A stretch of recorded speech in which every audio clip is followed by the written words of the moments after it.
Halo, Assalamualaikum warahmatullahi wabarakatuh. Ketemu lagi dengan saya, Mursidin, di tanggal 24 bulan 10 ini, 24 Oktober tahun 2020. Di video singkat kali ini saya akan berbagi mengenai tips interview beasiswa. Nah, secara umum interview biasanya adalah tahapan terakhir dari satu rangkaian ujian atau rangkaian proses rekrutmen. Nah, interview itu sendiri tujuannya untuk mencari yang terbaik tentunya dan untuk menggali menggali lebih dalam apa yang sudah Anda tulis dalam surat lamaran kerja Anda, dalam resume Anda, atau dalam esai beasiswa Anda. Oke, dan pastinya untuk memastikan bahwa apa yang tertulis dalam esai Anda adalah murni buatan Anda sendiri karena sangat sangat kelihatan di situ dilihat eh, apakah betul Anda yang buat atau tidak.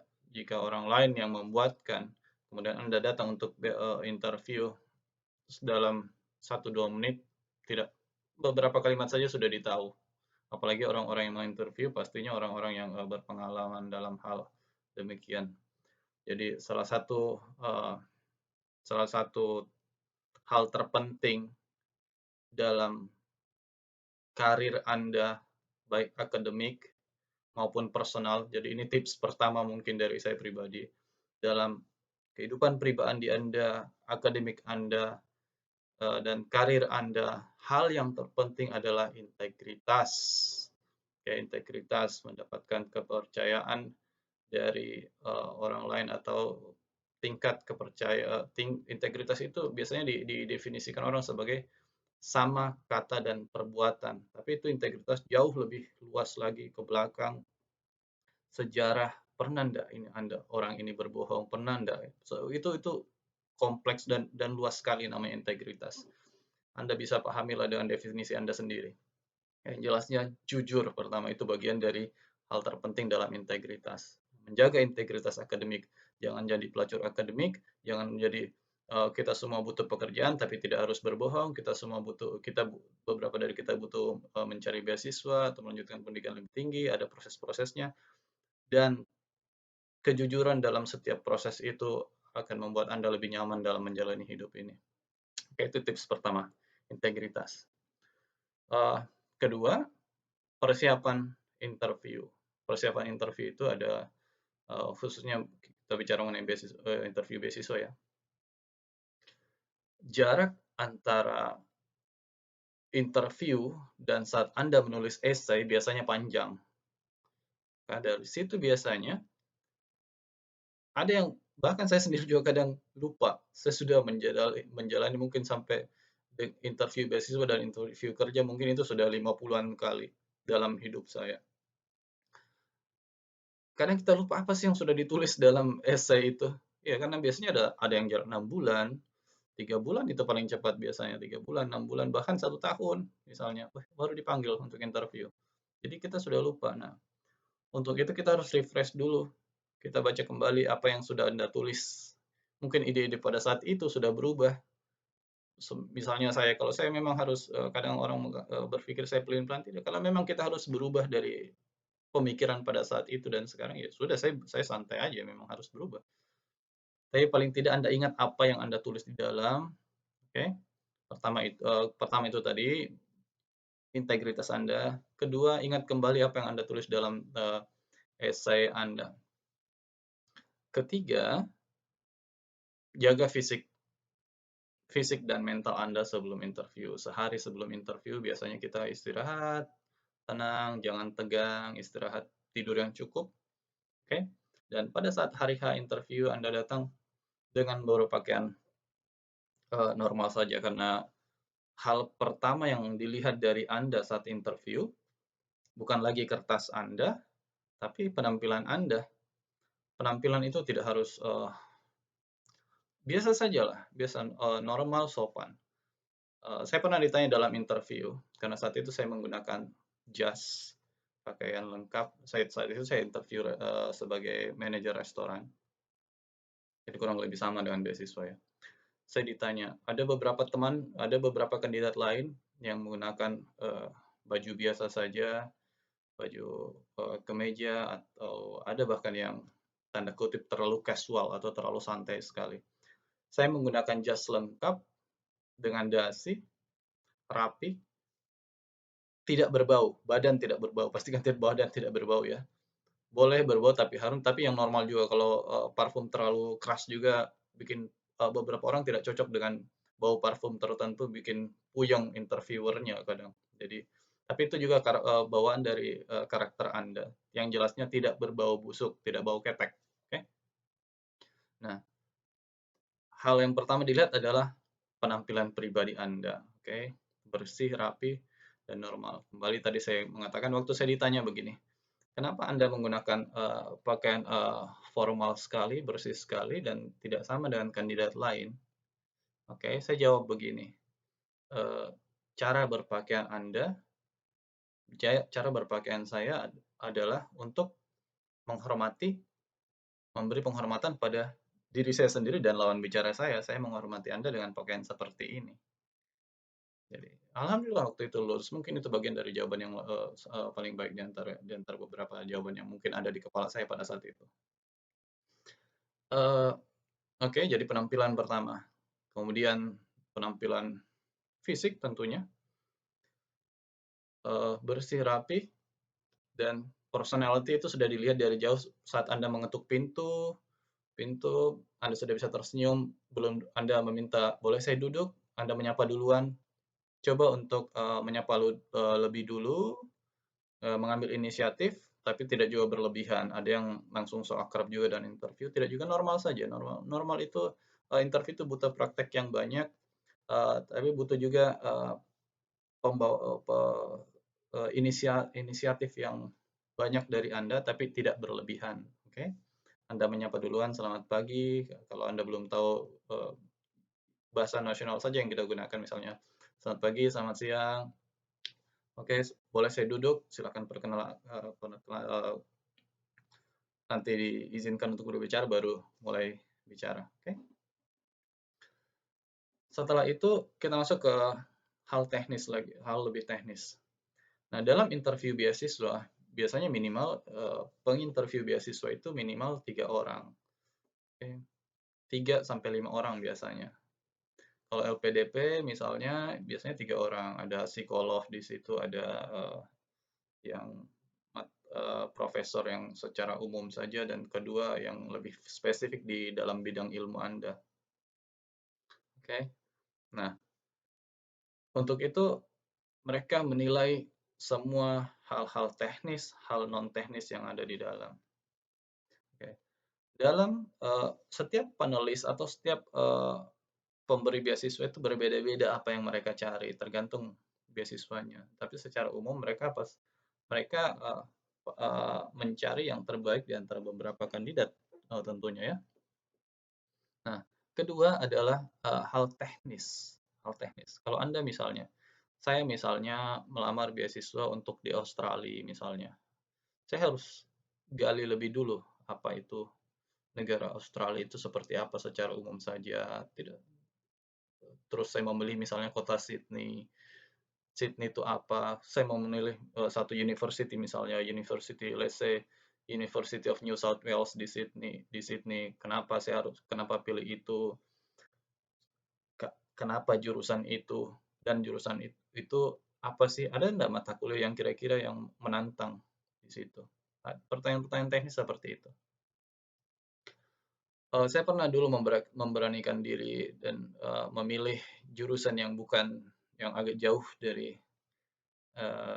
jurusan saya, background saya. Saya lulus di kampusnya, saya menerima letter of acceptance di University of Western Australia misalnya, dengan jurusan International Relations. Karena waktu itu saya berpikir konsep pembangunan di daerah, saya kerja di daerah itu harus lebih besar dengan international relations. Jadi bagaimana diplomasi dari kabupaten misalnya langsung ke luar negeri. Saya coba berpikir seperti itu. Tapi dalam teknisnya, saya diinterview mengenai mata kuliah dan lain-lain, saya tidak mampu mempertanggungjawabkannya. Dan itu saya sudah rasa, sesaat setelah interview saya sudah bilang dalam hati, wah tidak lulus saya ini. Saya sudah tahu, terasa kok. Jadi interview itu sesaat Ada orang yang paham tidak akan lulus saat dia masuk interview, dia sudah tahu, oh saya tidak lulus. Terasa di dalam, terasa di dalam sini kalau tidak. Ada yang baru selesai interview, seperti saya kalau sudah selesai interview itu saya sudah tahu saya lulus atau tidak. Kalau tidak lulus, kalau saya sudah rasa tidak lulus ya sudah, saya tidak berharap banyak. Jadi itu tadi secara teknis apa yang Anda tulis pertanggungjawabannya, oke?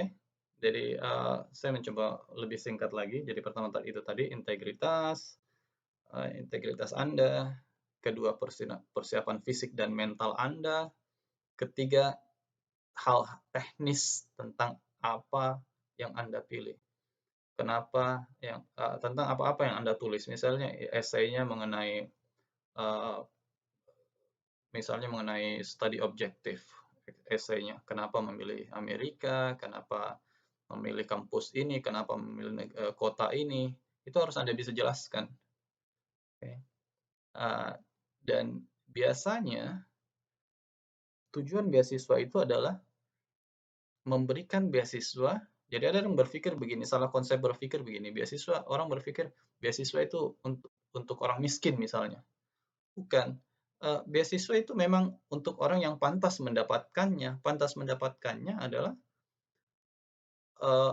orang secara akademik memang pantas mengatasnamakan, misalnya kita orang Indonesia mengatasnamakan bangsa Indonesia. Oke, jadi banyak yang Anda representasikan.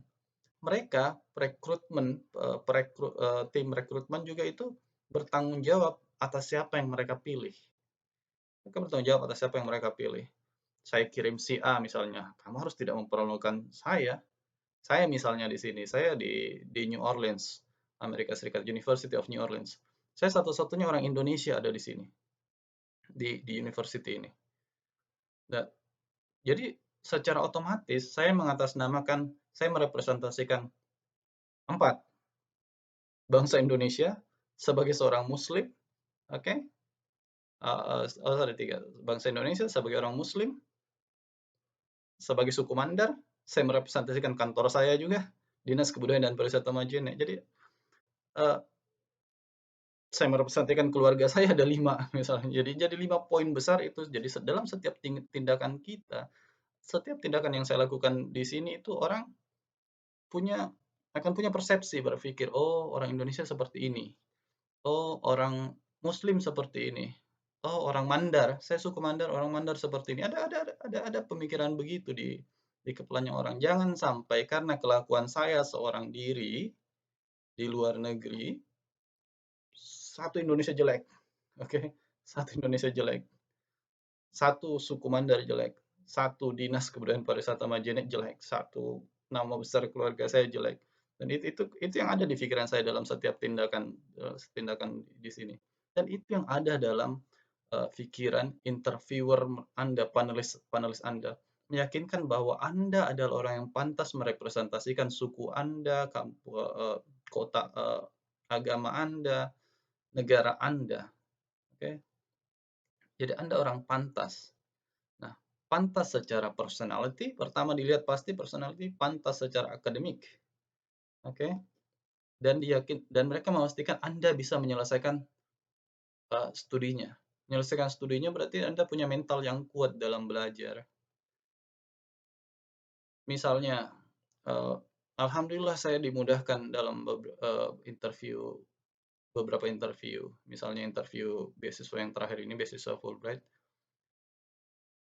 Waktu ditanya begini, saya pernah ditanya untuk interview kedua kalinya, misalnya saya pernah ditanya, kenapa, what makes me think that you will go this time? Oke, jadi saya pernah lulus satu beasiswa, saya tidak jadi berangkat karena alasan personal.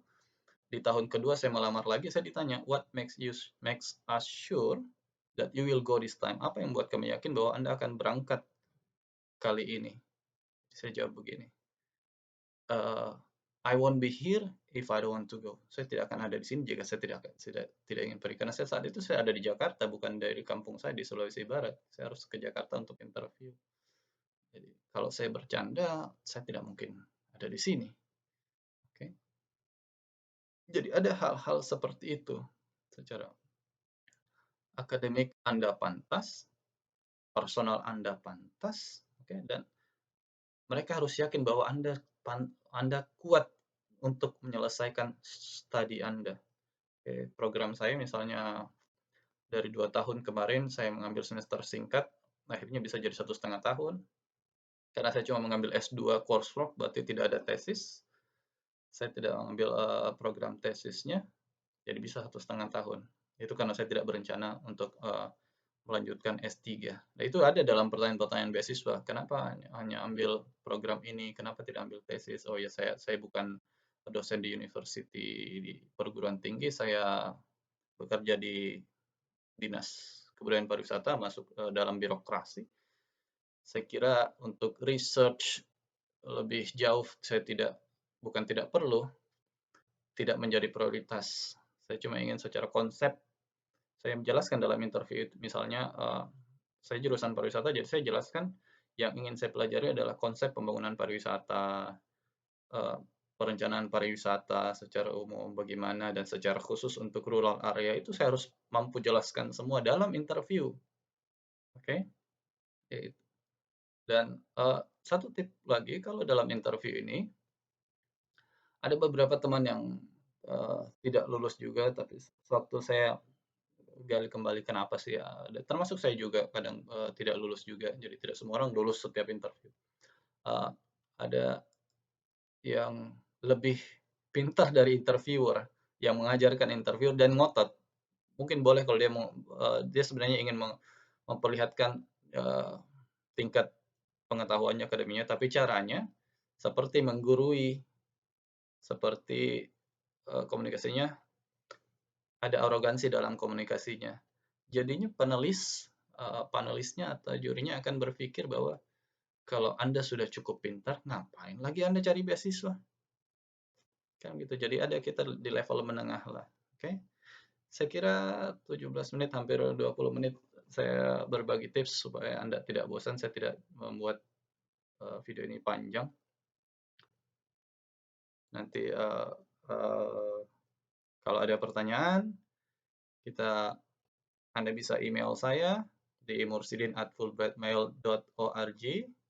Oke, jadi itu tadi saya singkat lagi, saya konklusikan dulu. Pertama, integritas Anda, oke? Integritas Anda. Kedua, penampilan Anda. Itu termasuk penampilan fisik dan cara komunikasi Anda. Dan ini biasanya tidak bisa Anda dapatkan kalau tidak banyak praktek. Jadi biasakan saja, tidak lulus itu nggak apa-apa, biasakan untuk melamar pekerjaan, melamar beasiswa, karena itu bagian dari pembelajaran. Setiap tidak lulus interview misalnya, oh ini bagian dari pembelajaran. Saya tidak lulus beberapa interview beasiswa, interview yang kesekian kalinya di Fulbright baru saya lulus. Itu bagian dari, seandainya dari awal saya misalnya langsung daftar Fulbright juga, mungkin saya tidak lulus. Tapi ada beberapa bagian interview dari kegagalan itu saya pelajari apa yang salah di situ, baru tidak diulangi lagi. Oke, jadi integritas, personal, cara personality Anda, dan secara teknisnya. Oke, teknis, maksudnya ilmu Anda. Teknisnya itu Anda harus bisa bertanggung Saya jurusan Anda. Kalau pertanian, Anda harus bisa bahas apa yang Anda tulis di esai Anda secara lebih mendalam. Jurusan pertambangan, Anda silahkan. Di jurusan Anda harus tahu betul apa isinya. Dan itu tadi tips terakhir dari saya. Oke, doa banyak-banyak sebelum interview. Biasanya kita tegang sebelum interview. Jadi tidur dan istirahat yang cukup malam sebelum interview. Saat memulai interview berdoa. Kalau Anda seorang Muslim, baca doanya Nabi Musa. Saya lupa di surah apa itu, tapi bunyinya Rabbi shrah sadri wa yassir li amri wahlul 'uqdatam min lisani yafqahu qawli. Yang berdoa kepada Allah agar melapangkan dadanya, menghilangkan beban di punggungnya, dan menghilangkan kekeluhan lidahnya, agar mereka mengerti perkataan. Oke. Terima kasih, sampai di sini dulu. Assalamualaikum warahmatullahi wabarakatuh.